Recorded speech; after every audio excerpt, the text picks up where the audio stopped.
This is gonna be good.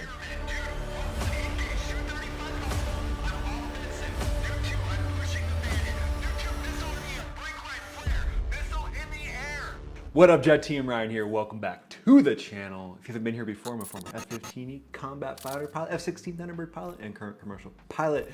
Someone on Instagram asked me to break down a Spitfire doing some good work in a dogfight. So that's what we're gonna do today. I've got Growling Sidewinders, Spitfire fights, everything dogfight queued up, ready to debrief. So welcome to this debrief. It's gonna be an intense one. Before we get going, if you would, just dominate that like button, maybe even subscribe. Every time you like and subscribe, a Spitfire shoots down an F-22 or something like that.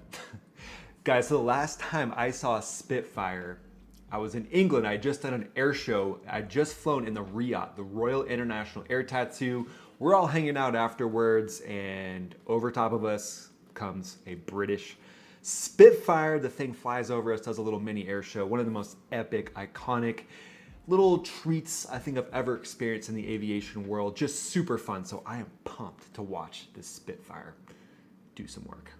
Let's dive in. It's for the Spitfire, except that he can come with whatever he likes. And let's see what we got here. Here we got a J11 or some sort of... Yeah, it looked like a Su-27 or flanker. Looks like a J11. Okay, one J11, turn right on. with a J11 now. And I'm inside his turn circle. Of course you are, which is a beautiful thing about the Spitfire. I mean, this thing can basically turn inside itself. And there's actually a story that I'll probably share with you on a different video of an A-10 shooting down an F-22, just because of how fast and how rapidly that A-10 can turn. I mean, it's like dogfighting a crop duster. The thing just turns on a dime, and before you know it, it's pointing at you. If you get close enough, you're gonna get shot down, kind of like the Su-57 in Top Gun Maverick. Bad Su-57, don't do that again. I almost shot him in the face. Oh, nice turn reversal here. You will pay for that with your life, sir. Come on. Nice. Man, I just love the fact that it's guns only. It's like two knights jousting. I couldn't even see him. He was under the... It's like two knights jousting. It's beautiful. And just the art of using that gun. I mean, you're essentially like an artist up in the sky, just making things happen. It's called being an athlete. Next. And when it comes to fighting, like this shot right here is like being an athlete. Boom, nice hit. You know, you're not getting too aggressive. You're not getting overly confident. You're just throwing out a nice gunshot, and then you're driving back to the turn. I mean, there's something to be said for going back to the basics. Real nice. And guys, this is why a lot of modern fighter pilots practice dogfighting so much, because it really comes down sometimes to just having the gun. Around a little bit. We don't have to always be so serious. Sometimes the Spitfire, World War II versus... Ooh, F-16. Got a Viper in this fight. F-16 using the vertical now. And take some shots here. Oh! The lucky golden shot. All right, so getting the lucky golden shot, man, it happens. Obviously, it happened right there. I like, though, that the F-16 is using the vertical, because what I would do if I was in a Viper here and I knew I was fighting something like this, whether I was fighting like an AT-6 or a P-51 or whatever, Spitfire, I would get up out of guns range. I would pull in behind it, shoot a Fox 2, and carry on with my day. Oh. I hit the wingtip there. But you know, this happened to me when I was a relatively new fighter pilot flying the F-15E. I was in a dogfight with someone who is an experienced instructor in our squadron. And coming into the merge, I just took a shot. I took what it was a very low probability of kill shot. And believe it or not, you know, you go back in your debriefs and you look and you see the computer shows you where your gun points would have hit, where the bolts would have exploded. And you do this mill sizing type thing. Bottom line, it just tells you, hey, you were within range. The shots would have been good. And lo and behold, those shots were good. And I actually killed this instructor prior to the merge. He did it! The son of a did it! And it was hard for them to admit that that was something that you should potentially do in a real dogfight, because that wasn't great practice, right? If we just did that every single time, you waste your bullets coming to the merge. All right, now you don't have anything to train to and kind of wrap it up in a dogfight. So I get it, you can't train to that all the time, but I like taking aggressive, wild shots like this. Sometimes you gotta be the wild card, man. Is it possible I blew up the Sidewinder on his wingtip? Yeah, definitely possible.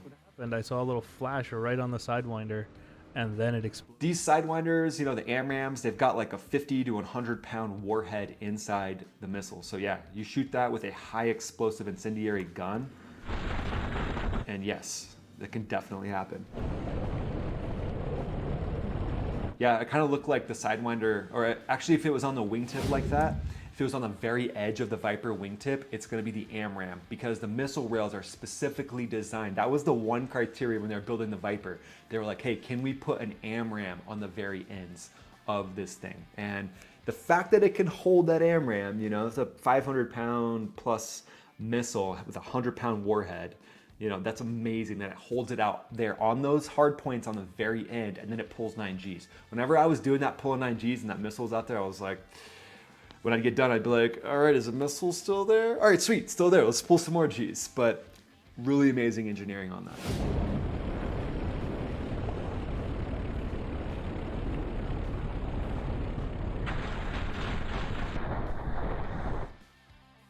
Just goes back to the basics of air combat, man. I mean, just so cool. Just so cool using the gun in this type of an aircraft. And I mean, who knows, you know, comes down to having the gun. Sometimes it will definitely come down to that again, I guarantee it, in a modern dogfight, for sure. Into the merch here. This time we got a Hornet. F5, oh, Hornet, nice. We'll pull him into the HUD here, take a couple shots at him as he goes by. Oof. Man, just being able to turn like this thing can turn is very similar to the Hornet. The Hornet's great slow speed maneuverable fighter. The Spitfire is going to have a much smaller turn radius though, so it's going to have the advantage. Got him. Whoa!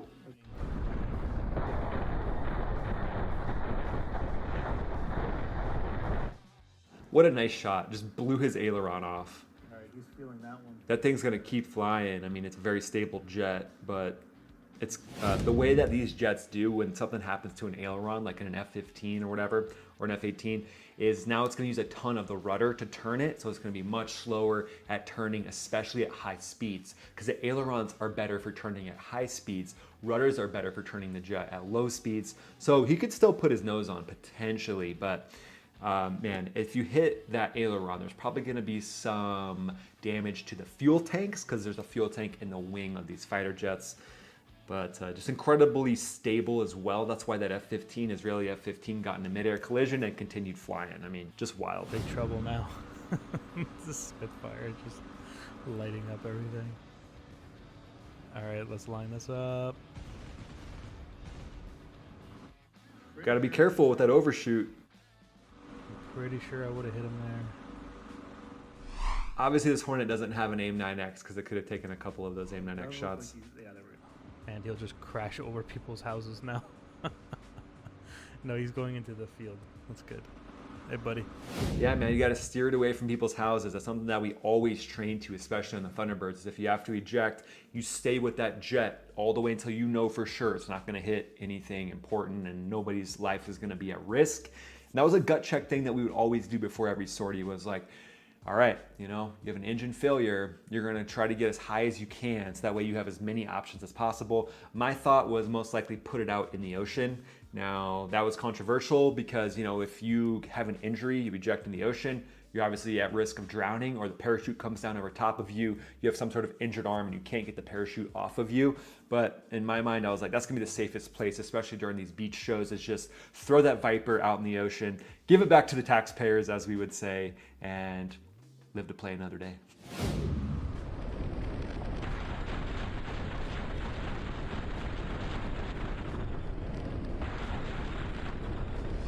Again, with a gunshot like this, you got to be careful because you overshoot and then that Hornet reverses with their rudders because they're slow.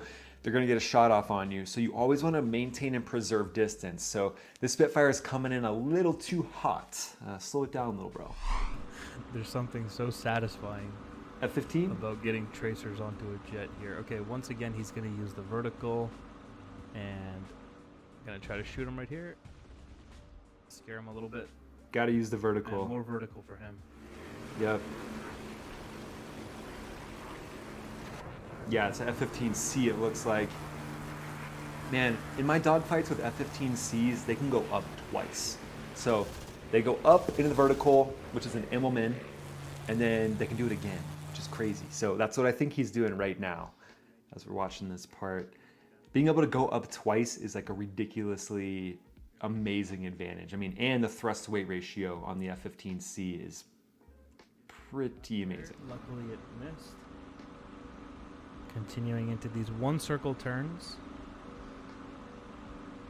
Nose to nose fights. F-15C also has the M9X, so that's going to be a huge advantage. Or did I pull too hard? Recover. And he's going. I think they're going guns only in these fights, though, which makes sense because there's no flare capability in the Spitfire. Keep the nose up here, please. A little more. Look at that nose is just staying up here. Beautiful. He's flaring. Yeah, it's like the F-15's flaring, not like the Spitfire has a Fox 2, but he's like creating a little cloud that's like, it's like a little smoke bomb he's creating. A couple of hits there.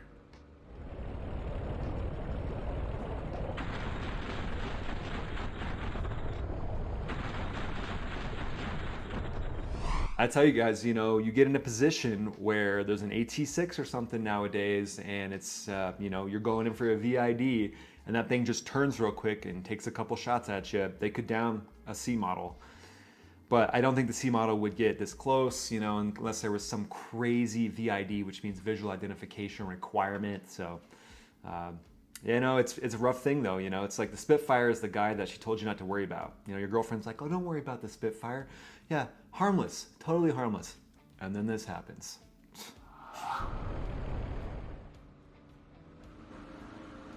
And he doesn't have the energy to continue climbing, it looks like.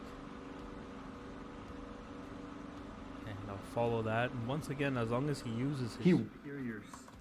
He will have the ability to climb right now, like he's doing right now. So he gained that energy going downhill, and now he's pulling back up, and he's above, you know, he's building that turning room above. Now what I would do is essentially continue to go up and get behind this. If you can, turn a 180 Immelman into a move that gets you behind the Spitfire. That's what I'd be looking to do. Nice, he turned it into a high aspect. I think that's good. And then, you know, cashing in some of that low, some of that altitude for energy. Good. I mean, the F-15's doing some good work. He's making him have to take high angle gunshots. Low probability of kill on these high angle gunshots, so I like it. It's solid. And they're rangy. These are rangy shots right now. So we're right here at the 7:31 mark, taking this shot. I guess, yeah, you know, I see it happening. I think using rudder in that position as the F-15C would have been the way to get out of that. But they blew his wing off. I get it. A lot of those were 303s, but there's some 20 mil in there. That's probably what ripped off the wing. Pilot got out good. Nice. But, Hornet. And I think he brings the Hornet because... All right, another battle with the Hornet in this round. Yeah, I think the Hornet's going to be your best bet with a low-speed operating aircraft. Like if I was dogfighting an A-10, a Spitfire, AT-6, something like that, I would love to have the Hornet. Way better at slow-speed maneuvering. That's why the Blue Angels are so tight, but they're slower. So, yeah, being able to do that also helps with coming in and landing on a carrier. So there's a lot of reasons for that. Same thing with the Su-33. It's going to be better at slow-speed maneuvering. And when it comes to dogfighting, being in that regime of slow speed maneuvering is just a huge advantage. So let's see how it works out here for the Spitfire. Top there. Make sure to not give him a shot. And there he is underneath now. He's basically realized that turn fighting with the Spitfire isn't going to work. But it doesn't mean that I can't lure him into something. I like that he kept the Spitfire's shots rangy there, got a lot of distance, and then turned back in to make it high aspect. Well done. Into whatever fight you want them to come into. It takes a lot of discipline to stick to your game plan and keep doing what he's doing. And quite honestly, we could be patience. It takes a lot of patience as well. you know, just waiting for that perfect moment, not losing your positioning and not getting your head out of the game, focusing on a mistake. A lot of times, guys, in dogfights, someone will make a mistake, like a bad lead turn or give up some turning room, and then they focus on that and they think they've lost, but you never stop fighting. That's the #1 key to dogfighting. That's what I would always do in the Strike Eagle and the Viper, was I would never stop fighting. And it looks like the Hornet here is doing a really good job of that. Try to lure him into that one circle fight. Yes, it's not as entertaining, but it does kind of have a chess feeling vibe to it. And honestly, the chess feeling vibe, that is a rate fight. That's what you do in a rate fight. If you're continuing to trade sides of the circle, rate around and wait, patience is a virtue, and it's a hard thing to do because your teeth are coming, you know, through the floor and you just want to lay waste to the enemy, but you got to be patient. So I do like that chess analogy. That's cool. And again, now they're in a tree, potentially moving it into like a bit of a rate fight. Nope. Okay, he's getting good positioning on him. Yeah, he was patient. He just waited, and that'll happen, man. If you're patient like that and you wait, dude, you know, with a little plane like this that can rate around like that, if you're not careful, if you give up any turning room to your 6 o'clock, that's going to happen. And this is something that we would train against in a North Korean scenario where they might be bringing out little planes that, you know, are just basic run-of-the-mill planes with some machine guns on them, or, you know, there's other scenarios like that as well. So again, you got to respect the gun. You know, there's that story of F4s in Vietnam trying to use Fox 2s, trying to use, I think it was probably like, I don't know, some sort of precursor to the AIM-9. It wasn't the AIM-7. The AIM-7 is like a semi-active one, but they would essentially not be effective with their Fox 2s in Vietnam. And they didn't have a gun. They'd taken the gun out of the F4 because Congress was like, look, there'll never be another dogfight where we need a gun. And my answer to that would be like, okay, Congress, cool. Why don't you come sit in this F4, bro? Yeah, why don't you fly this F4 over Vietnam without a gun? You know, like, it's easy to say from sitting in your comfy little office in Washington that we don't need a gun.